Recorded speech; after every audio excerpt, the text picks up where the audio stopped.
qu'on a fait assez un pas dans la résolution de notre insécurité pour être capable de lâcher le Canada? Non, mais on va toujours avoir des relations avec nos voisins. Puis on a des bonnes relations avec les voisins. Puis le Québec a enfanté le Canada. Puis le Canada, c'était un nom québécois.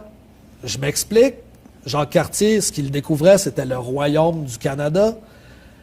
Au début, on était des Français. Après ça, on est devenus des habitants. Puis après ça, on est devenus des Canadiens. Les Britanniques qui habitaient en Amérique du Nord, ils ne se désignaient pas pantoute comme Canadiens.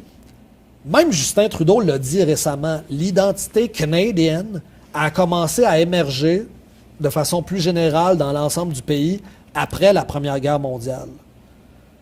Les symboles du Canada, comme la feuille d'érable, par exemple, les érables, on les retrouve surtout au Québec. La feuille d'érable, c'est un symbole québécois. Le castor avec les fourrures, où ça a été super important pendant la Nouvelle-France, l'économie de la fourrure, symbole québécois. Le Haut-Canada, Calixa-la-Vallée, c'est un Canadien français. On a enfanté le Canada. Le journal Le Canadien, ça représentait les Canadiens français. Le club de hockey, Le Canadien. C'est pour ça qu'on a contribué énormément à ce pays-là. C'est pour ça que je peux en comprendre une maudite gang d'être mélangée puis de vouloir appartenir au Canada parce qu'on l'a enfanté, on y a contribué à ce Canada-là. Pendant longtemps, les Anglais d'Amérique du Nord ne s'identifiaient pas à être Canadiens. D'ailleurs, quand il y a eu l'adoption du drapeau de la feuille d'érable en 1964, c'est par je pense que c'était le premier ministre Diefenbaker. Il y a eu un tollé de protestations dans l'Ouest canadien puis en Ontario. Le monde ne voulait rien savoir du drapeau avec la feuille d'érable parce qu'il disait que la feuille d'érable était trop associée aux Canadiens français. Puis la seule affaire qui restait de l'Union Jack, c'était la couleur rouge qui était anglais. Au début, le drapeau de la feuille d'érable ne faisait pas du tout l'unanimité. Sauf que Diefenbaker, il était stratégique. Il disait, je vais inclure les francophones dans le Canada. Je vais inclure les deux peuples fondateurs, le French Power, puis je vais faire une espèce de symbole mitoyen. Mais c'était pas du tout le symbole des Canadiens anglais. Mais quand tu es un pays, tu es un tout, comme le Canada est un tout. Tout ce qu'il y a à l'intérieur du tout te profite à toi. Mais comme nous, on n'est qu'une province qui se provincialise, qui se fragmente, qui se parcelle, on bénéficie pas de ce qu'il y a à l'intérieur de notre pays parce qu'on n'en est pas un, tu sais.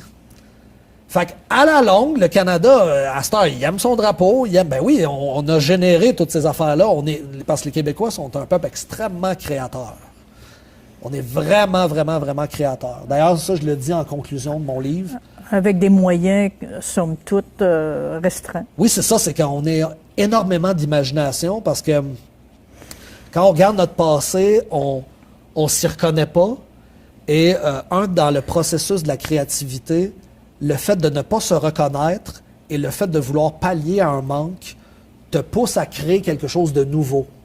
Et ça, les Québécois sont forts là-dedans. Prendre des initiatives, tenter des choses nouvelles, être créatif.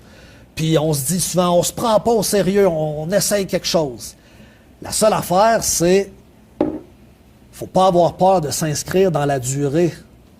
C'est bien beau faire des entreprises, mais quand ils n'ont pas de suite, comme disait Tocqueville, en venant au Bas-Canada, il disait « de belles entreprises, mais jamais de suite ». C'est ça quand il parle du tempérament des Canadiens français. Il ne faut pas avoir peur de donner une suite de quelque chose qui s'inscrit dans la durée. Si on est un peuple qui ne doit pas mourir, je pense que ça prend un pays pour ne pas le faire mourir. Pour la suite du monde. Exactement. Si on veut assurer la suite du monde, comme le film de Perrault, pour la suite du monde, ça prend un pays. Après ça, toutes les différences après à l'intérieur du pays, il n'y en a pas de problème quand la langue, puis la culture, puis les valeurs sont respectées. Il n'y en a pas de problème. Parce qu'on l'a le pays, fait qu'on peut le faire prospérer comme on veut. Mais quand tu es tout le temps complexé parce que tu n'as pas ton pays, ben ça a un prix lourd à payer, ça, dans l'avenir, ça.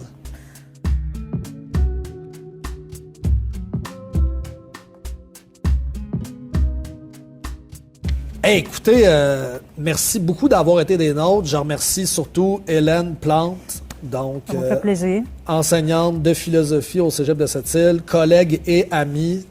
Merci beaucoup de t'être prêtée au jeu, puis de m'avoir posé toutes ces belles et bonnes questions intéressantes.